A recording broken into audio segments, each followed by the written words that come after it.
للہ وکفا والصلاة والسلام علی من لا نبی بعدہ اما بعد فاعوذ باللہ من الشیطان الرجیم بسم اللہ الرحمن الرحیم وقال اللہ تبارک وتعالی لو کان فیہما آلہۃ الا اللہ لفسدتا صدق اللہ العظیم۔ سامعین کرام، اللہ تبارک و تعالی نے جب سے کائنات بنائی ہے اس کے بعد سے اس کائنات کے اندر تین طبقے کے لوگ رہتے ہیں، ایک جماعت اور ایک طبقے والے موحدین یعنی مسلمان جو اللہ کے وجود کو اس کے ذات و صفات کے ساتھ قبول کرتے ہیں اور مانتے ہیں اور قیامت کے دن تک مانتے رہیں گے۔ ایک جماعت مشرکین کی ہے جو اللہ کے وجود کو تو مانتے ہیں لیکن اللہ کے ساتھ چھوٹے چھوٹے بتوں کو شریک ٹھہراتے ہیں، اب بھی ہے اور قیامت تک رہے گی۔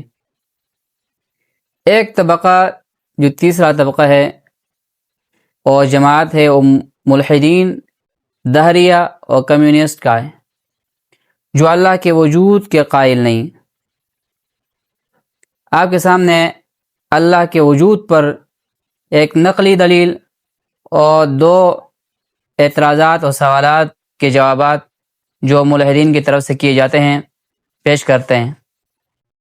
اللہ تبارک و تعالی نے قرآن حکیم میں ارشاد فرمایا لو کان فیہما آلہۃ الا اللہ لفسدتا، کہ زمین و آسمان کے نظام کو چلانے والی ایک ذات کے علاوہ کوئی اور معبود ہوتے تو زمین و آسمان کا نظام درہم برہم ہو جاتا۔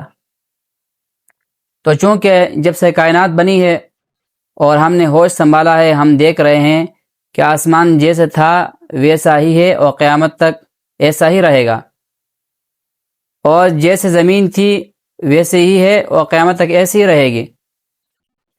ہم دیکھ رہے ہیں کہ زمین و آسمان میں کوئی فساد برپا نہیں ہو رہا ہے، تو اس سے اندازہ ہوتا ہے کہ اس کے نظام کو چلانے والی ایک ذات ہے۔ اللہ نے فرمایا اللہ کے سوا کوئی اور ذات ہوتی تو نظام درہم برہم ہو جاتا۔ اب جو ملحدین ہے، کمیونسٹ ہے، وہ اللہ کے وجود کے قائل نہیں، سوال کرتے ہیں کہ اللہ کیسے وجود میں آیا، اللہ کو کس نے بنایا، جبکہ اس سوال کے بعد وہ اپنے اس دلیل کی تردید کر دیتے ہیں اور کہتے ہیں کہ یہ جو دنیا موجود ہے یہ وجود میں آئی ہے، کائنات اللہ رب العالمین کی تخلیق ہے، اللہ کی مخلوق کو معبود مانتے ہیں۔ کائنات کے متعلق یہ کہتے ہیں کہ یہ کائنات خود وجود میں آئی ہے، لیکن جب اللہ کا معاملہ آ جائے تو پھر سوال کرتے ہیں کہ اللہ کی ذات کیسے وجود میں آئی۔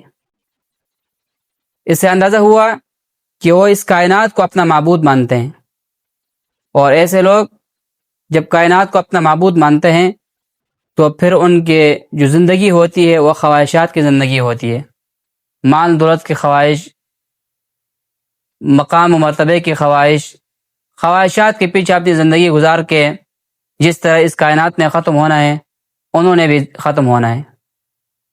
اور جو لوگ اس کائنات کے خالق کو اپنا مالک مانتے ہیں، اپنا خالق مانتے ہیں، اس کی عبادت کرتے ہیں، تو کائنات کے رب نے بھی زندہ رہنا ہے ہمیشہ، اور اسی مخلوق نے ایک دفعہ یہاں سے جانے کے بعد دوبارہ زندگی پانی ہے اور ہمیشہ کے لیے زندہ رہنا ہے۔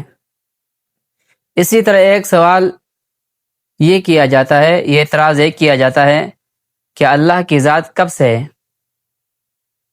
اب یہ کب کا تعلق ٹائم کے ساتھ ہے، وقت کے ساتھ ہے، اور وقت اور ٹائم اللہ رب العالمین کی ایک تخلیق ہے۔ اللہ کی تخلیق سے اللہ کے وجود کا تصور کرنا یہ انتہائی بے عقلی کی بات ہے۔ وقت اور ٹائم اللہ رب العالمین نے بنایا ہے۔ مثال کے طور پر ایک آدمی کمپیوٹر بناتا ہے تو کمپیوٹر بنانے کے بعد کمپیوٹر یہ نہیں بتا سکتا ہے کہ مجھے کس نے بنایا ہے، کیونکہ ایک مخلوق ہے اور آپ بنانے والا ایک مجازی خدا ہے۔ آپ مجازی مالک ہیں۔ اسی طرح اللہ رب العالمین کے ذات کو اپنی عقل سے اور اپنی شعور سے اس کو ناپنا اور وقت سے اس کی ذات کو ناپنا، یہ انتہائی بے عقلی اور انتہائی عقل کو شرمندہ کرنے والی بات ہے۔ تو اللہ تبارک و تعالیٰ سے دعا ہے کہ ہمیں صحیح معنوں میں اللہ رب العالمین اپنی ذات و صفات کے ساتھ اسلام کو اپنی زندگی میں نافذ کرنے کی توفیق عطا فرمائے۔ وما علینا الا البلاغ المبین۔